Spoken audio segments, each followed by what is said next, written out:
الرحمن علم القرآن خلق الإنسان علمه البيان الشمس والقمر بحسبان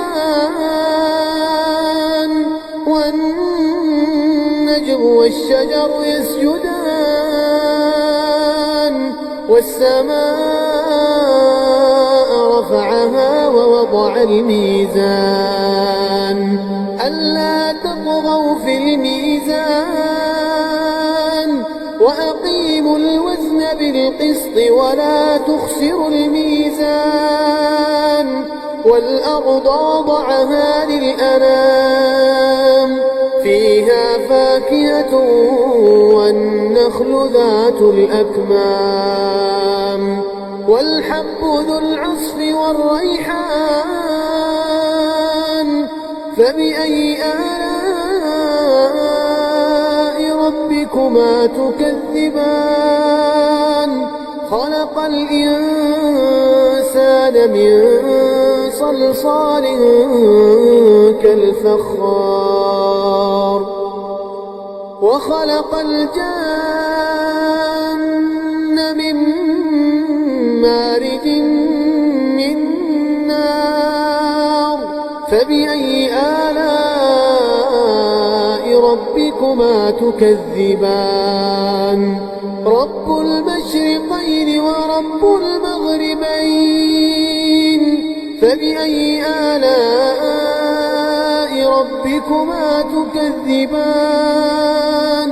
مرج البحرين يلتقيان بينهما برزخ لا يبغيان فبأي آلاء ربكما تكذبان يخرج منهما اللؤلؤ والمرجان فبأي آلاء ربكما تكذبان وله الجوار المنشآت في البحر كالأعلام فبأي آلاء ربكما تكذبان كل من عليها فان ويبقى وجه ربك ذو الجلال والإكرام فبأي آلاء ربكما تكذبان يسأله من في السماوات والأرض كل يوم هو في شأن فبأي آلاء ربكما تكذبان سنفرغ لكم أيها الثقلان فبأي آلاء ربكما تكذبان يا معشر الجن والإنس إن استطعتم أن تنفذوا من أقطار السماوات والأرض فانفذوا لا تنفذون إلا بسلطان فبأي آلاء ربكما تكذبان يرسل عليكما شواظ من نار ونحاس فلا تنتصران فبأي آلاء ربكما تكذبان فإذا انشقت السماء فكانت وردة كالدهان فبأي آلاء ربكما تكذبان فيومئذ لا يسأل عن ذنبه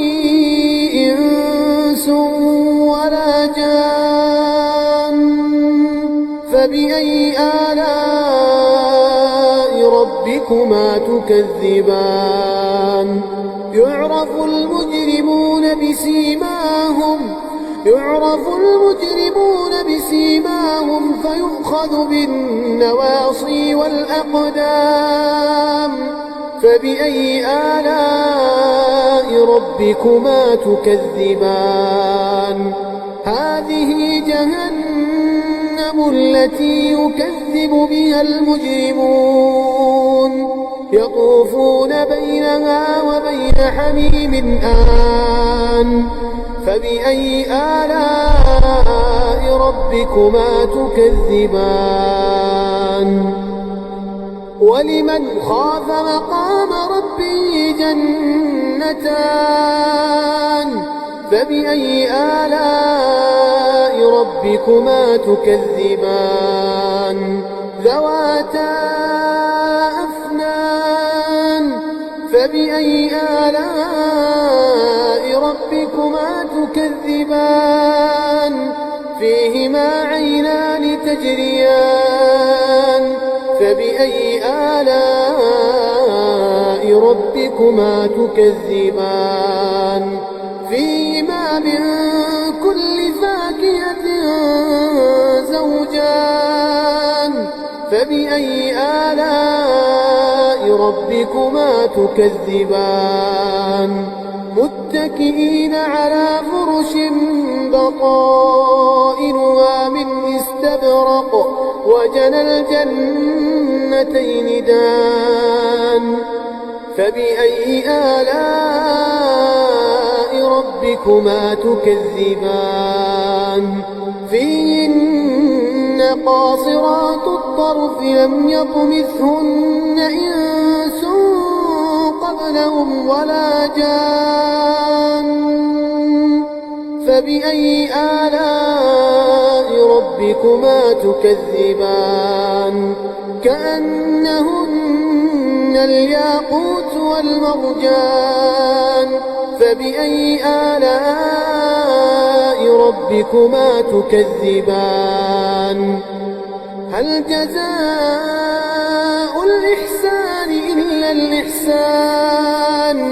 فبأي آلاء ربكما تكذبان ومن دونهما جنتان فبأي آلاء ربكما تكذبان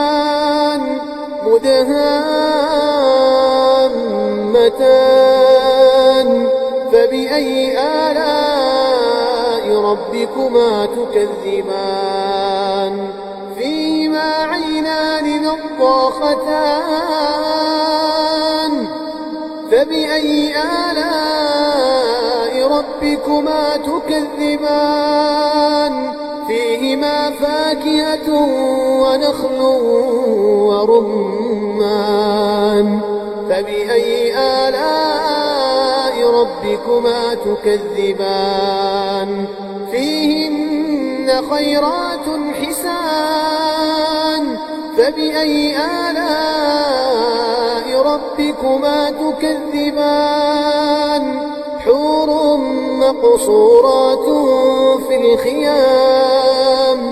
فبأي آلاء ربكما تكذبان لم يطمثهن إنس قبلهم ولا جان فبأي آلاء ربكما تكذبان متكئين على رفرف خضر وعبقري حسان فبأي آلاء ربكما تكذبان تبارك اسم ربك ذي الجلال والإكرام